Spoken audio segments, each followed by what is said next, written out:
say that, what I am saying happens to be the oldest method of human wisdom.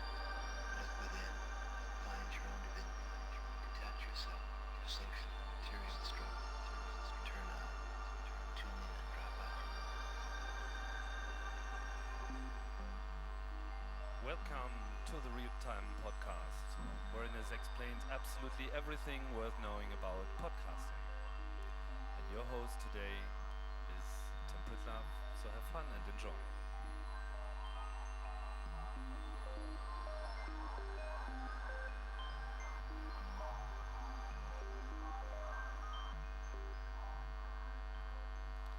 So this is not a lecture today. Actually, it is a lecture, but it's not really a lecture. So this is a podcast, and I'm just producing it live. And yes, we are all in it together. So let's have some serious fun with podcasting.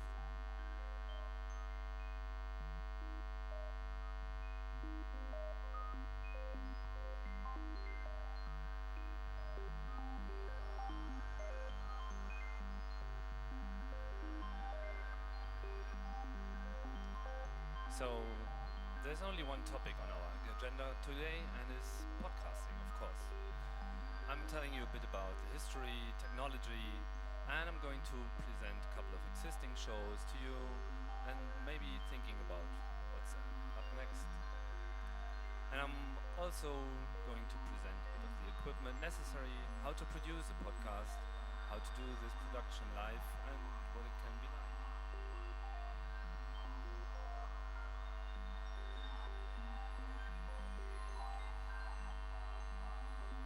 So where's podcasting all coming from?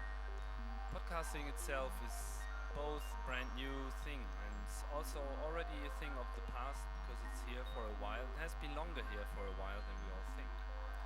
Radio recordings radio recordings have been on the network for a long time, almost forever. But they never really made it to the masses because there was a problem with it. And the problem was distribution. And distribution, that's really what podcasting is about to solve.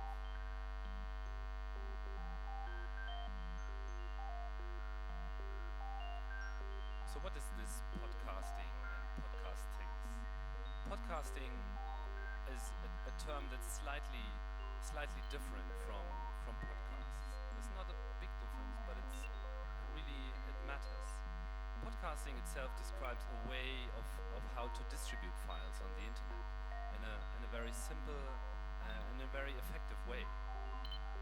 And podcasts, on the opposite, are a new kind of radio show that borrow from the traditional format, from the original radio, but that have some kind of extra flexibility that traditional shows didn't have. So this is where podcasting and podcasts go together along well.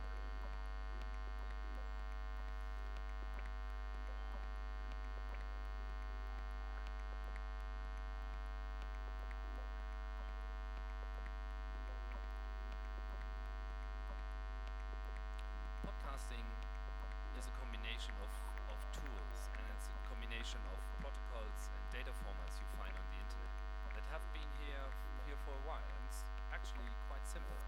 It's basically HTTP, it's RSS, and of course it's MP3. So these are all names and extensions we all have known for quite some time. But putting these together, gluing it together in a special way, that's really what makes things fly.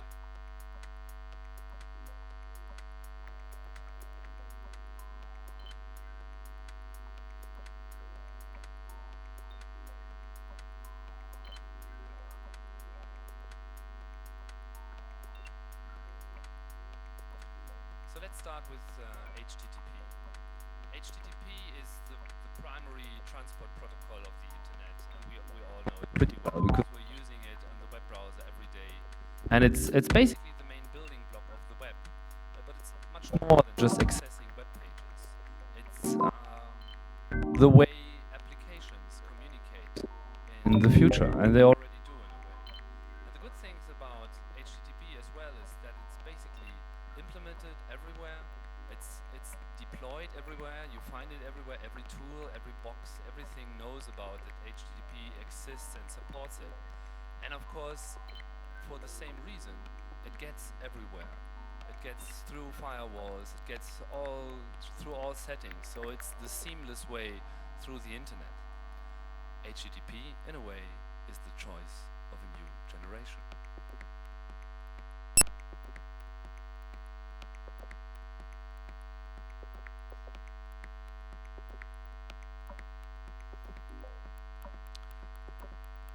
So in comes RSS. RSS is probably not as well known as HTTP, and for a reason, because it has many names and has many fathers. Many people claim to have something to do with it, and the story is long and complicated, and I'm not really going to bother you with this. More or less, the only name you have to mention is probably Dave Weiner, who brought RSS to the masses and was really the driving force behind putting that format to life and giving it a special use. He was not so much focusing on specifications and got some criticism from the scene, but in the end he was really more looking on what you can do with it and what it's actually what's actually producing, which is in a way much more interesting, especially when it comes to podcasting. And today RSS version 2 is more or less the standard, the de facto standard that really is also driving the podcasting scene right now. There have been other approaches to how RSS works, especially from the semantic web crowd. But in the end, they didn't really focus on what the problem was in this particular respect. So RSS prevails. And in the end, Atom, a new format that more or less adopted the way RSS sees the world, might take over sooner or later. But right now, we are sticking to RSS.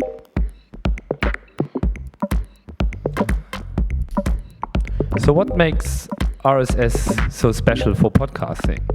The good idea some people had was putting media inside RSS. Today RSS is mainly used to deliver small text messages and tell you that something is new on your website, that a blog has posted something, or maybe even that your development server spit out a new log message that you really have to know about. So this is the things that usually get put into RSS. But the small addition of enclosures really changed that. Adam Curry, a former TV and radio star, he looked really for a way to make delivery of big files easy and wanted a way to have big files delivered automatically without you being really a part of it. So some kind of background delivery, and RSS just seemed to be the right format for that. So he talked to Dave Weiner about this, and he introduced the RSS enclosures features to RSS 2. So this has been here for quite a long time, almost 4 years, and nobody really cared about what all these enclosures, didn't really know what it was all about, including many people who are using it right now. So the other problem is that you still have to deliver something. Just having a technology is not really interesting that much.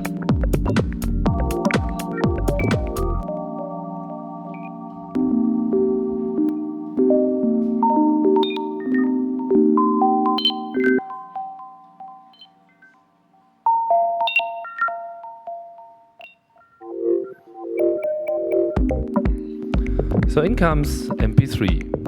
MP3 is a format that many of us really know very well, I think. It's more or less the master of audio formats. It might not be the best, but it was always good enough, and that really was the reason why it was being used so much. It was just good enough. It was good enough for listening, but it was also good enough for storing. It had the correct ratio. It was really perfect to be adopted by a critical mass of people. So this is really becoming the point where digital. Also, ID3 tagging allows for some serious addition to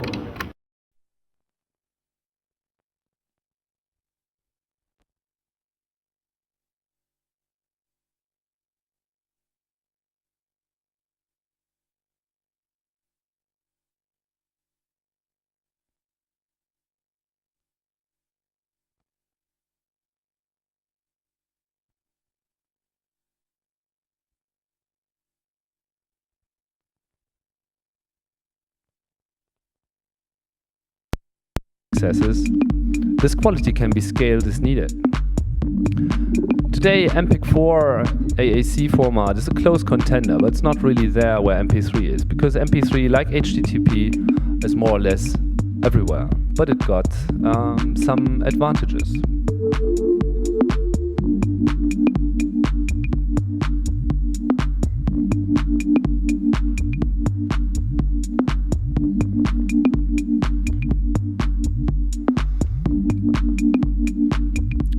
So, as this is a lecture here, it has obviously slides which you can't hear, but you could probably see it if your device supports it. As this podcast is delivered as an enhanced podcast, these slides are actually inside your music in your audio file. The problem is that you can't really do this today with MP3, so this podcast is delivered as an MPEG-4 file. But it's not probably that far away that we find this in MP3 or maybe even the free format OGG as well, as just recently new standards have been established to put these chapter informations, pictures and URLs inside the audio file as well. But that's just enough tech speak for now. More on this later.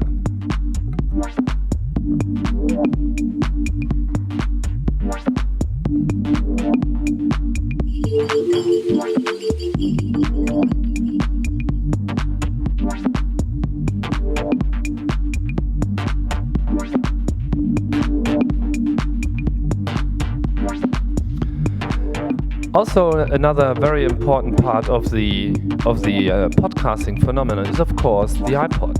The iPod changed the way people listen to digital music in a quite radical way. And in addition to that, the software was also very important. So iTunes, together with the iPod, made the syncing of music, coupling of two totally different working machines, quite easy. So podcasting was the vision of getting audio delivered quite fast, not only over the internet, but directly to your ears, because you can easily pass it along automatically to the machine that you're actually sticking in your ear. So this is broadcasting via the iPod. The only problem is there was absolutely no application out there that was doing this.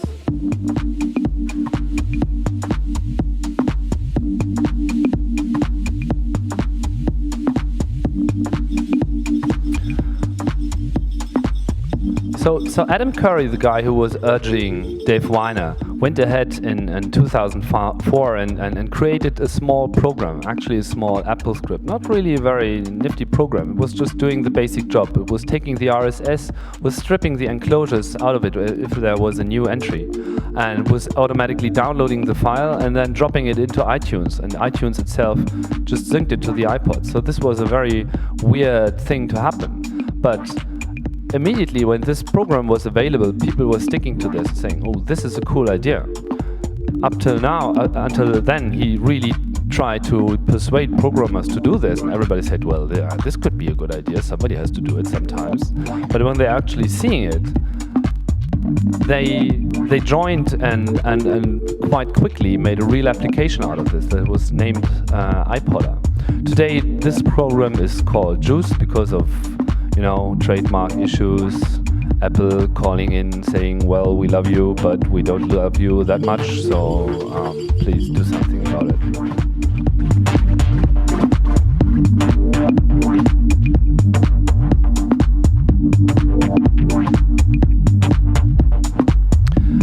And another very important thing is that Adam Curry decided to not only provide this technology syncing music and machines and your earplugs and everything and the internet, he also delivered content. He delivered a daily show for the programmers just to keep them motivated.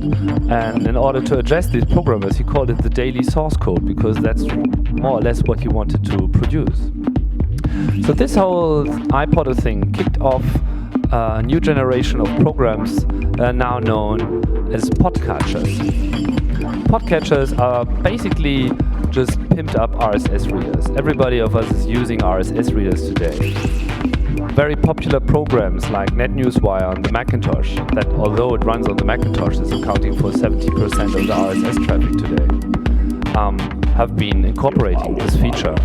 And well, Juice is probably a more flexible tool, but of course we will see more and more podcatching software coming out, and especially being integrated in existing RSS software. So all MP3 players more or less have this podcasting support, and if they haven't it today, they're going to have it tomorrow. Very important step in this whole history was when Apple stepped in and actually took on this phenomenon and added podcasting support to iTunes. I mean, that's really where it belongs to, because iTunes is the program that's more or less tied to the iPod. And since iTunes version 4.9, this really gets very, very integrated. And that's another very important point in history where podcasting was taking off. But there's no stop to that. You already find totally independent devices, small boomboxes that you can just put in your kitchen, and they have totally podcasting support built in. A radio with an Ethernet jacket.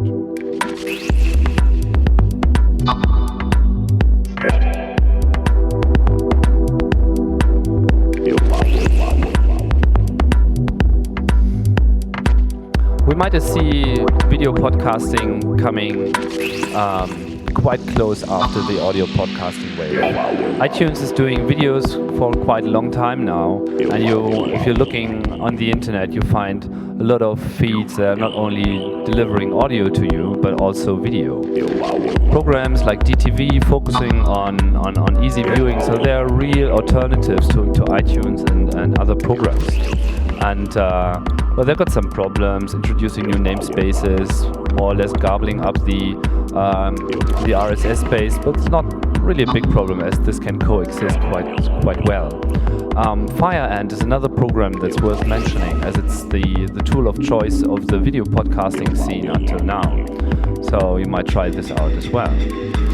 And funny enough, even TV services like TiVo, that sort of have the same approach to TV as podcasting in general, like delayed viewing, delayed listening to things, is integrating the iPod now and is integrating podcasts now. So satellites are no longer the primary source of visual and audible content.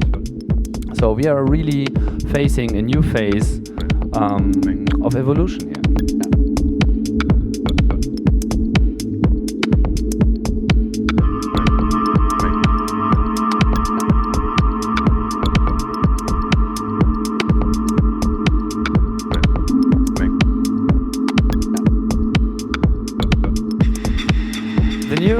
The new delivery method became immediately attractive to a growing audience.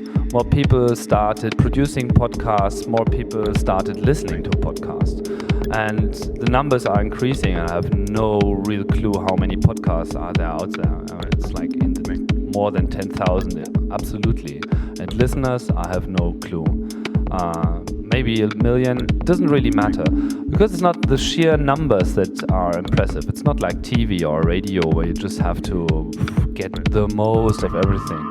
The main point is that you have total flexibility in quality and in the length of your production, and especially on the focus on the production. And of course, you're totally separate from any speech regulation issues. So you can just say what you want. I can say fuck, and it's not beeping. And of course, you have a lot more listener interaction, because people can just send email, can send whatever, can send audio, and they really like podcasting because it's tailor-made for them. Of course, we're running into problems right now when it comes to music. Big organizations like ASCAP BMI in the US or GEMA in Germany, of course, haven't really adapted to the new phenomenon and have no clue how to deal with it. They're putting out weird licenses where you really have to pay an awesome amount of money, and this is so weird.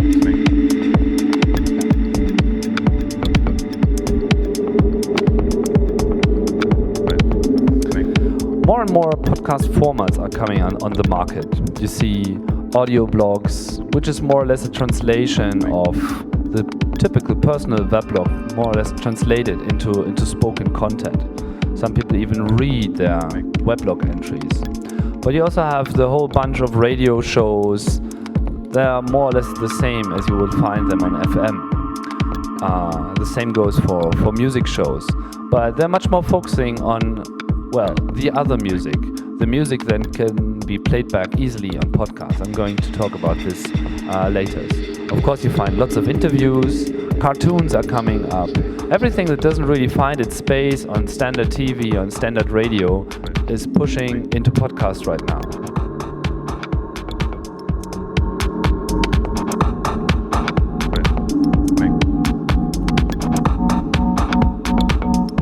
So how can you do your own podcast? Well, it's easy steps. First, you do your recording, you convert your stuff to MP3, and you add your metadata. You just drop your file into the podcast feed, and then you just sit back and relax and wait people to download your stuff.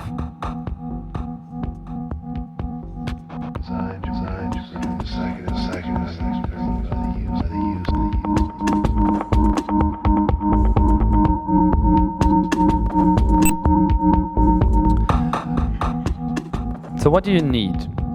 Everything starts with a good microphone. If you don't have a good microphone, you're more or less lost. You need some kind of pre-amplification to get the best of your microphone. That's just standard. And you always get this with mixers and the typical audio interfaces where you can plug your microphone in. You should use a compressor to raise the quality if you have the option to do so. And you should really take care to optimize your settings on that level to produce a really good audio quality, because audio quality in the end really matters. People don't like listening to something that just doesn't sound right. So the more time you spend on this, the better, because people will just love it in the end. Also, try to go ahead and use a good headphone, so-called closed headphone that doesn't interfere with your microphone, for monitoring all this. So if you're recording, you're more or less caught by the music you're playing, and you're caught by your own voice, which really makes it easy to concentrate on what you want to talk about. Then you can choose your music, of course, but you should really get good quality of your music. If you're playing back badly encoded MP3s or things like that, you're not really making your listeners very happy. And you might also use a MIDI controller for interactive control during the recording. This is really the best for real time. So all in all, make it comfortable, make it warm, and make it pleasing, and you will see that your listeners are giving it back to you.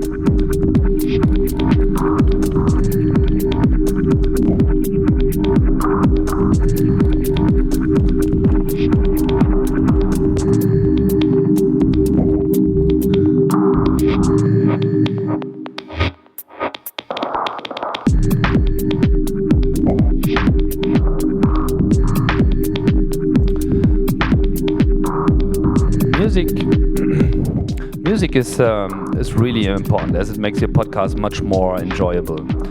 You can use background music, or you can use breaks just as you like. But you should always keep the licensing stuff in mind.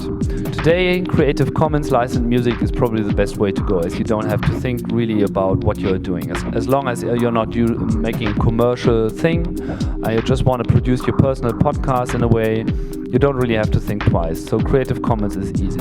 There are other approaches, especially Adam Curry, the already mentioned inventor of this whole movement. He's starting a way in between, drawing artists to his pod-safe music network, which is basically a good idea, as the artists do not really give away their rights on their music, and they still retain all the copyright lala and so on. But they explicitly allow music being played back on podcasts. So what they get back is a lot of airtime. People just play that music because they don't have to pay for it, and draw the listeners to the artist, which is a good thing.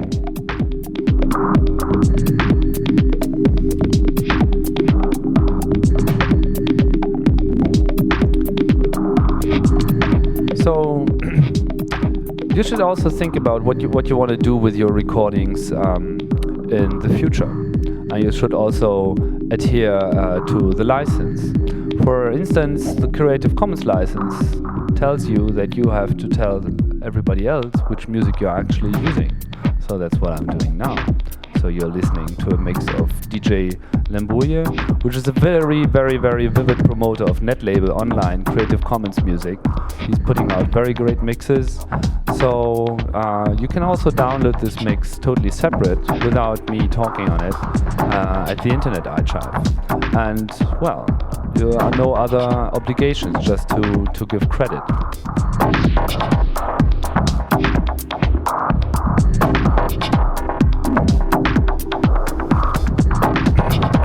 When arranging your podcast, try to find the right speed to talk. Don't be too fast, don't be too slow. Well, you really have to find your way. Try to bring feedback into it to make your listeners part of the show. Let them speak, let them be a part of the show. Give them the feeling that they can actually contribute, that they can actually give something back in a way, and you will give them back at that very minute as well. If you have the option, try to produce your podcast live. Try to do it in one flow, because you don't really have to think about, did I say this before?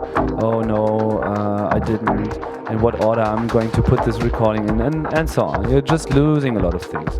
Of course, you're going to make mistakes, you're going to repeat things, you're going to make errors, and so on. But this is really what's making a podcast much more personal, and people won't really care. They're much more caring about you, caring about the content and what you really have to say, and that's what's in the center of the whole podcasting movement.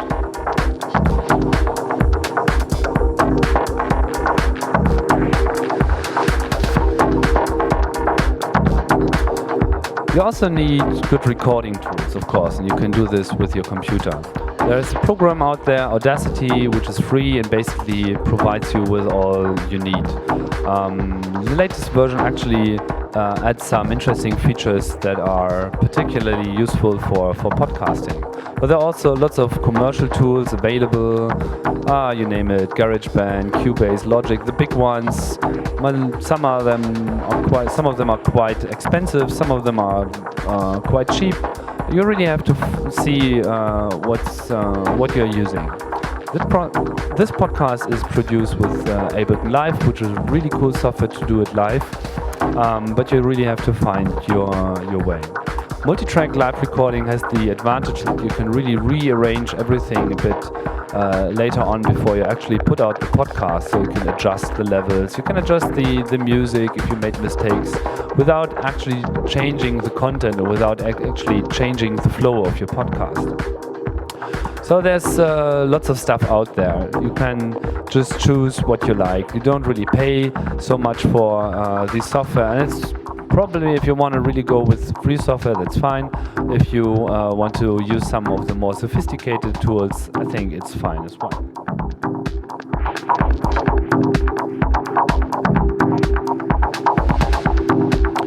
One very problematic part in recording podcasts is the recording hardware.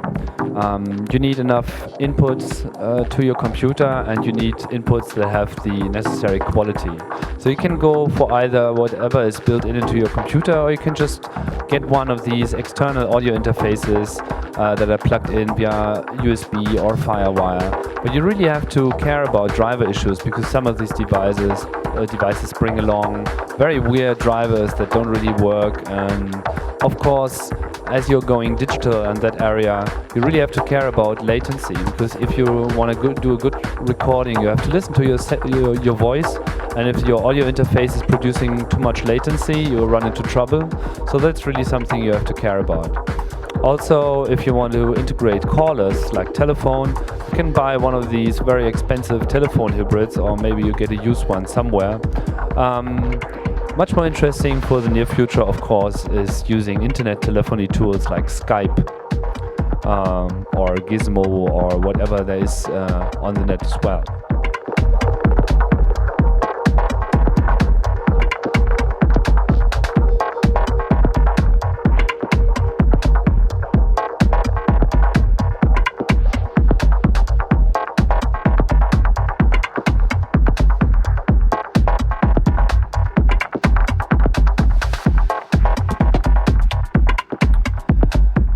After you have done your recording and you cut everything together the way you wanted it, you have to encode your podcast. And this is also a very important step as you're compressing your recording. Until now, everything is recorded as it was. And if you are encoding it, you really have to think twice about which format you're using. One is the question of what format family you're choosing, if you're going with MP3 or if you're going with any other audio format like MPEG-4 AAC. And you need a good tool. There's a free program called Lame that comes in many flavors on all operating systems that does the MP3 encoding very well. You should just try many different settings or different encodings as well to make sure that your music and your voice isn't distorted in any way, because if you do that, you're losing everything. As I said before, audio quality is really important for the listening experience, and if you have to choose, I would recommend that you always choose audio quality over bandwidth, because bandwidth is not really the biggest problem, but once the file is there, the only thing that remains is audio quality, so that's really much more interesting. So what should you do? MP3 does the job well, and AAC has some nifty features that might even produce better audio quality. It depends on what you think about. The Ogg Vorbis file format is a very good contender and does actually very brilliant compression, but it really has the problem that it lacks distribution. There's almost no portable player out there that really supports it. I mean, there are some products out there, but are not really bought. So you really have to care about that people are also listening to it. If you just want to defend the freedom, maybe Ogg Vorbis is fine. If you want to get hurt, you should probably just stick to MP3, because I mean there are patents and licenses around, but in the end, the message is much more important here. But consider metadata to be very important as well. Take some time, put in information, use all the tags that are there, put in show notes into your lyrics in your MP3, put in a picture, make it recognizable, and of course choose the title wisely. That's really important. And also you should include the license of your production into your podcast. All this metadata business is absolutely important, because more and more audio is coming on the net, and it's not only the question of what people are seeing when they're listening to it. Normally they won't see anything. It's not what the playback software is displaying. It's much more about finding it, retrieving it, getting it back from the net, and also you have to care about search engines. So make use of track numbers, of titles, album names, everything that's in there. Put your information in there, and if you're really producing a lot of podcasts, try to be consistent. But whenever you think something is better than you did it before, change it. This is very important. Also, you should try to find some clever naming for your files too. And if you have done this, you're already on the way to publish your first radio show.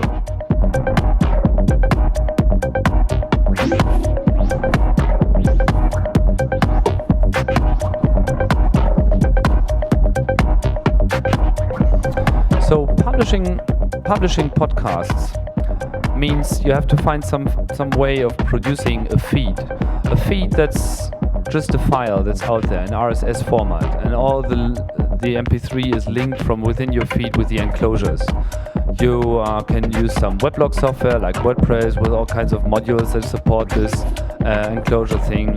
Pretty easy. There's some software tools out there that do it automatically, like Loudblog, which are more or less dedicated to produce podcasts. And there are also a variety of podcast hosters outside that deliver the service, and of course they include the bandwidth needed as well, which is worth thinking about.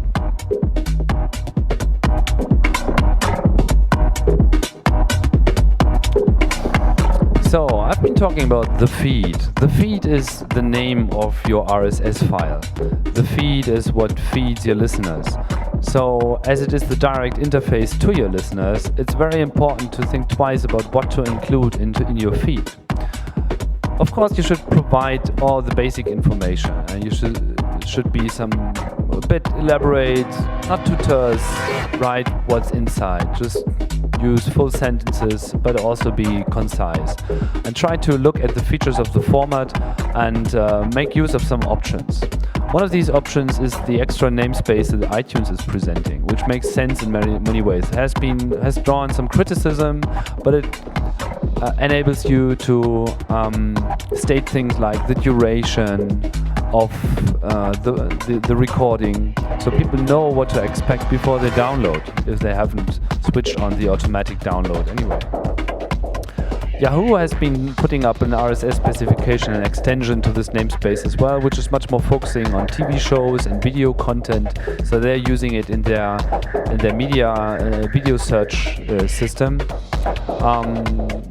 So far, I haven't seen it anywhere out there. Maybe it's not going to play a big role, but you might as well have a look at it.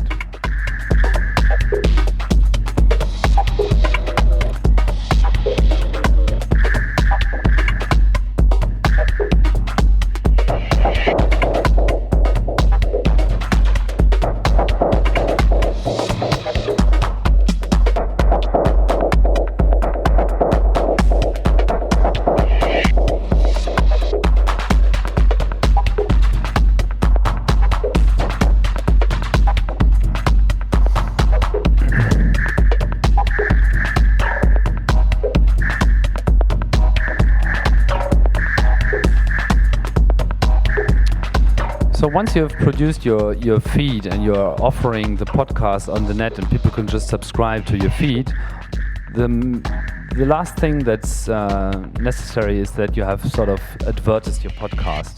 There are many ways, there are many online directories where you can just put in your information. And of course, if people know you, you don't really have to do that. Nobody is forcing you to do that. People can just subscribe to you and find you like they would have found your weblog before. But sites like indiepodder.org or the Podcast Alley are quite popular in the podcasting scene right now. And of course, the iTunes Music Store podcast directory draws a lot of traffic as well and makes it especially easy for people to subscribe to your podcast. Yahoo has recently opened a podcast service as well, and you will see that all of them, I would say even Google is going to set up something like this in the near future because everybody wants it. And in the end, if you really want to be heard, why don't you just produce a promotion for other podcasts that can be used in their shows just to point to you? I think that would be a good idea.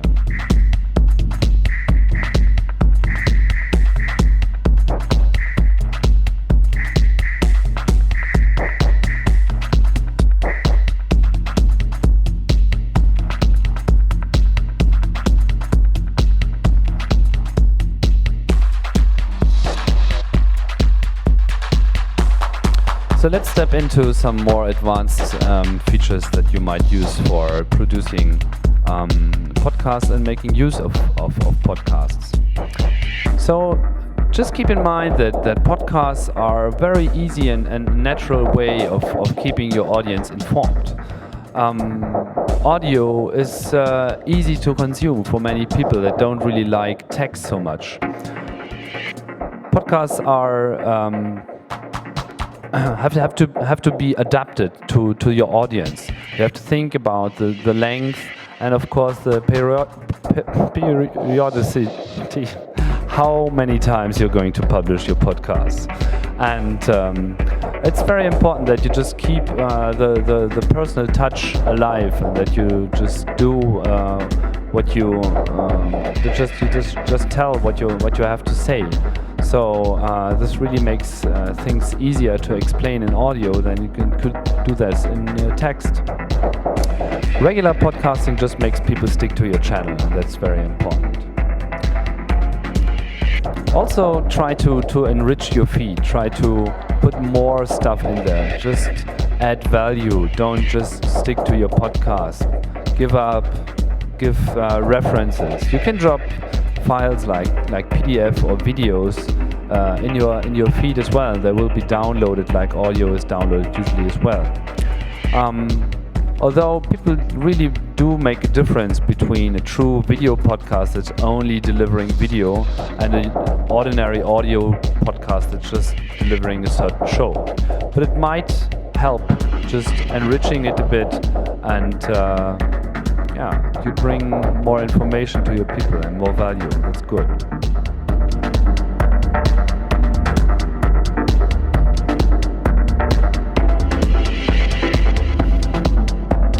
Also, you should care about stimulating feedback.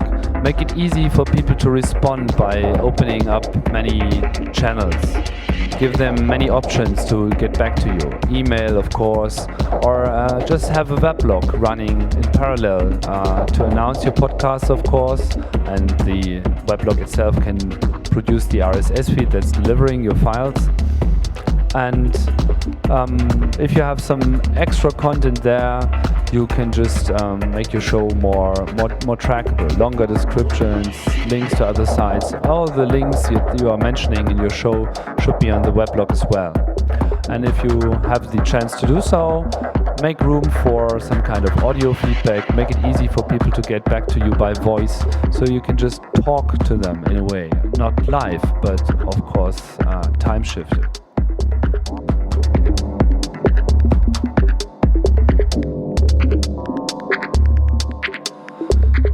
So what's happening right now? We have a real podcast phenomenon going on. Everything is is seeming to catch on pretty fast, and companies are coming, investors are coming, throwing lots of money on groups that really try to produce high quality podcasts or have some other means of addressing the crowds in a very effective way. But what's much more important is that podcasts really drive free speech. No longer are we tied to TV stations or radio studios just to produce what we have to say, and this is really, really important. And the format is much more flexible, and even more important, production costs are super low. You don't really have to spend a lot of money to do this. You don't really have to have a big studio. Of course, you should shed out some bucks just to have a good microphone in order to make listening to your show easy.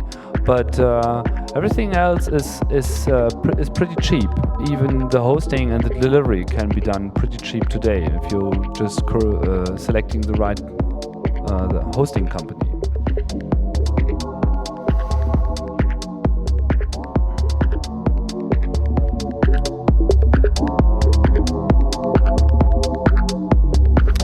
So today on the internet you find all kinds of formats. You have audio blogs, I already mentioned that, and video blogs. You can talk radio, interviews, media feeds are producing this. You have the net label scene that's shelving out their music using podcasts, which is also a very effective way of getting new music out to the people. And you will see more daily soaps and TV series coming in the near future. You can also use social tools like the delicious bookmark manager to automatically produce your podcast. You can just use the modern tag system to attribute what you're looking for and say something like, give me the top 10 most popular videos on the internet and please give it to me as a podcast. And you already have the files before everybody else is talking about it. Very useful. Podcasts are also very useful for education. You can just summarize, you can record your talks, your lectures, and you can just bring it to students or whoever wants to hear that as a teaching tool using a podcast. Of course, you can do all kind of business talk and recordings, like the recordings of the 22nd Chaos Communication Conference. Also, artists are using podcasts right now as some kind of backstage tool. They're getting back to the people who are hiring them and telling a bit more about how they feel about this, what they need, and so on. So this is all kind of insider gossip. You hear pilots talking about in the cockpit, talking about what they care about, or recording just their radio sessions while they're flying over the Pacific Ocean with no connection to anybody.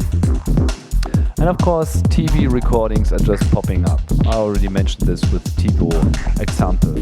But independent media scanners like the Crooks and Liars weblog that constantly monitor American TV for weird stuff are using podcasts now to get this content to the people.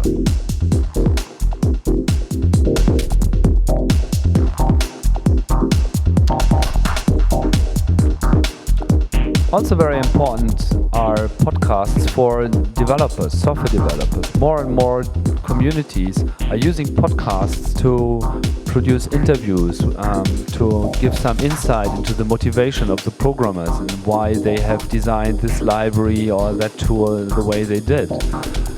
Screencasting is a special thing just between audio and video by having an spoken explanation of how to use a certain tool or a website while recording all the activity on the screen. So this is used in teaching quite a lot. Screencasting is really exploding right now. All kinds of event reporting, and of course podcasts are also very important for delivering very important TV content that's just not being aired on TV.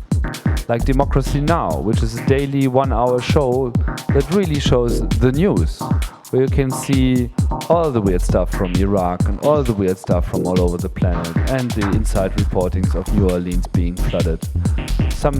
All the shit you just don't see anywhere, not even on German television. You get it via the podcast and you get it directly on your machine. So podcasting is also a very important tool for political activism. In the end, of course, the public radio is already joining the trend, and we're going to see lots of entertainment, music, and weird and totally useless podcast shows as well. But, well, that's something you always have.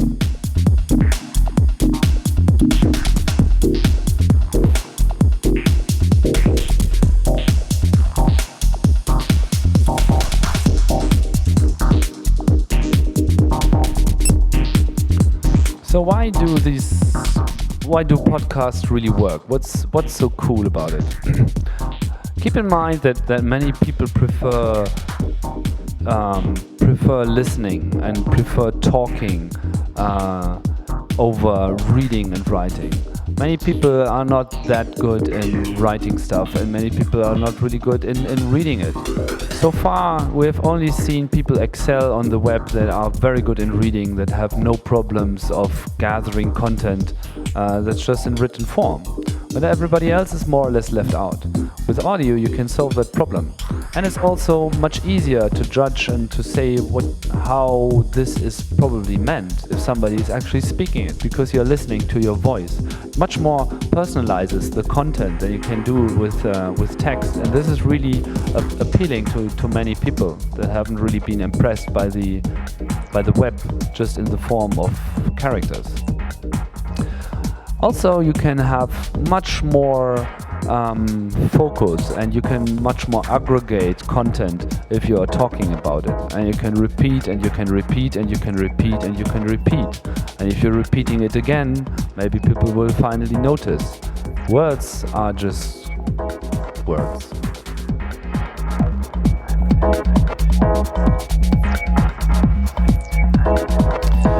Also, podcasting is quite easy to set up.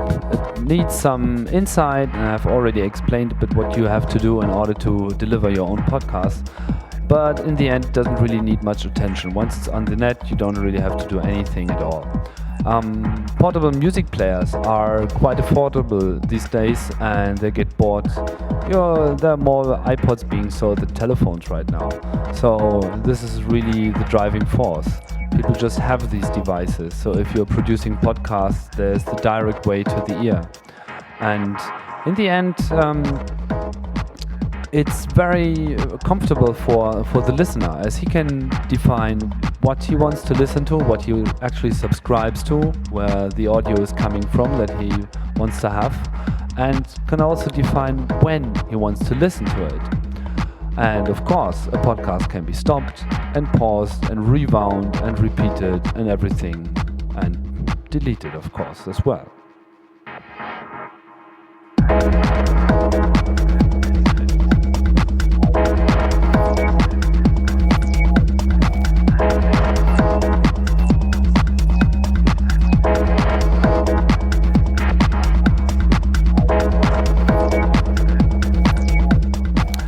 Also, the time delayed listening that's part of the podcasting thing is very ideal for people who are commuting, who are on the train or in the car, or that for some other reasons have some kind of unplanned breaks. So the portable media player is just the tool that's going to fill that hole.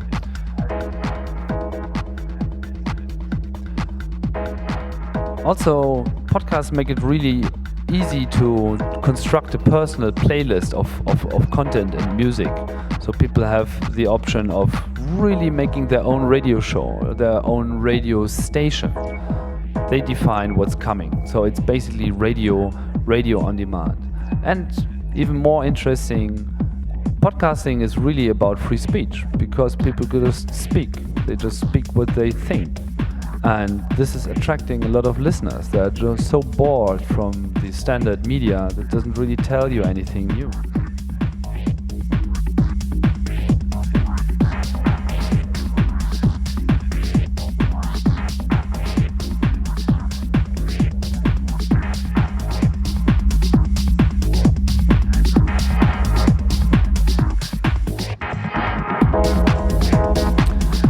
Web and podcasts are still two separate issues, although the web is the main building block of the podcast thing.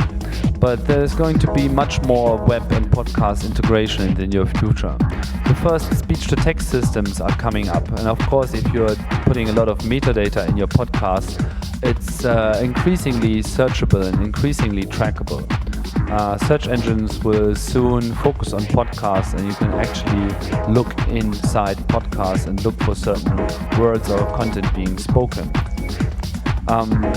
Weblogs and podcasts are very, very good match already. So this is basically the same idea, but they're just using a totally different outlet. One is text and the other is audio, but everything else is getting along well. So we will see some kind of audio track packs in the future where people can automatically notify other podcasters that they have taken up on their argument in their podcast. So in the end, this is going to form an audible web, some kind of... The podcasting is probably the Usenet of audio.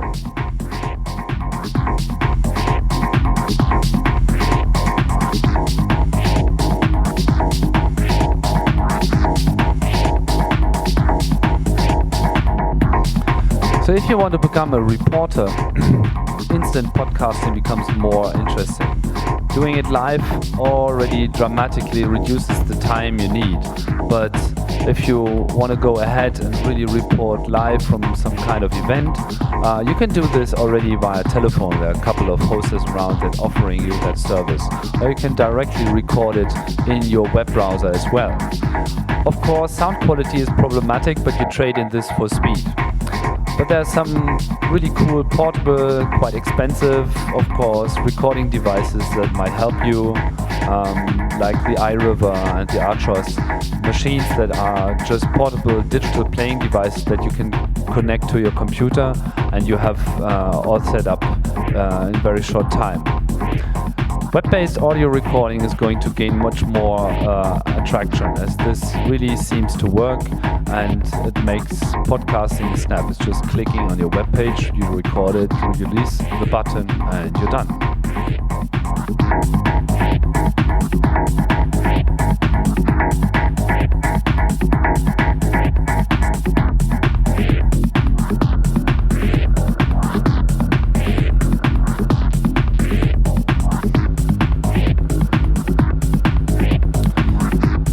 There are also some problems you should have in mind. Podcasts are delivered by your feed, and if you're setting up this somewhere, keep in mind what happens if your web hoster is going down. This has already happened a few times. As people are subscribed to your feed, they might not know that it's just the web hoster's problem and not your problem that you're still able to broadcast. So use your own domain if you can, and try to find some kind of stable server wherever. And keep in mind that popularity brings a lot of bandwidth issues with it. So choose a hoster that probably just says, well, I don't care how much you produce and I don't care how many people are downloading it.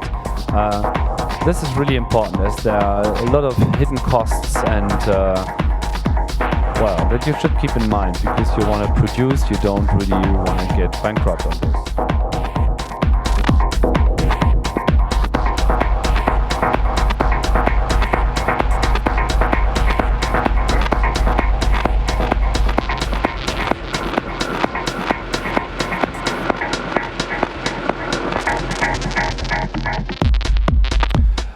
So, this brings us to the last part of our little podcast about podcasting. Just want to tell you about some interesting tools that you might want to check out in order to help you with publishing your broadcast. One of them is the Coral Content Distribution Network, which is an open network of totally independent servers working collaboratively, offering bandwidth for everybody. All you have to do is you just add a top-level domain to each of your downloads, and this can really dramatically reduce your bandwidth as the network is taking over. People request the file, but they get it from this content distribution network, and you are not in the position to have all the bandwidth that's needed to push the data to the clients that actually want to request it. Another very popular tool is the BitTorrent protocol, and most of the podcatchers except iTunes have more or less integrated the BitTorrent downloading into podcasting. So you can also choose to produce your podcast by not offering the files itself, but the torrent files, and actually putting the download problem to your clients. They have, of course, to use a client that's supporting this, and as not all of the popular podcasters have podcatchers have taken up on this, it might be a problem. But if you really know who is receiving your podcast, and if you really can tell them what tool to use, this might already be an option for you. So some clients are already supporting it, like the iPodder or Juice application that I mentioned. And BitTorrent and RSS are actually a very good match, as RSS immediately notifies a huge crowd of people that something new is available, and then everybody wants to start downloading it. That's exactly where the BitTorrent protocol excels.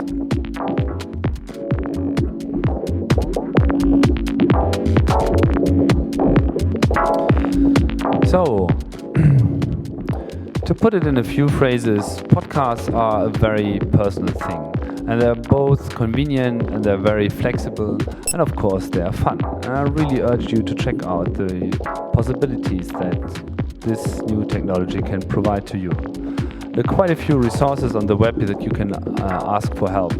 Wikipedia has a very brilliant explanation on the whole phenomenon, and there are a couple of websites that provide information on recording hardware and software and so on. And you find it in the notes of this podcast. So the only thing I can say is goodbye for now, and thanks for listening to my show today. Tune in again when the next recording is heading your way, and you can just hit subscribe and you will be with us all the time. And please note that I'm not under the authority of the authorities, so have a fucking nice evening. And yes, you get this without the beep.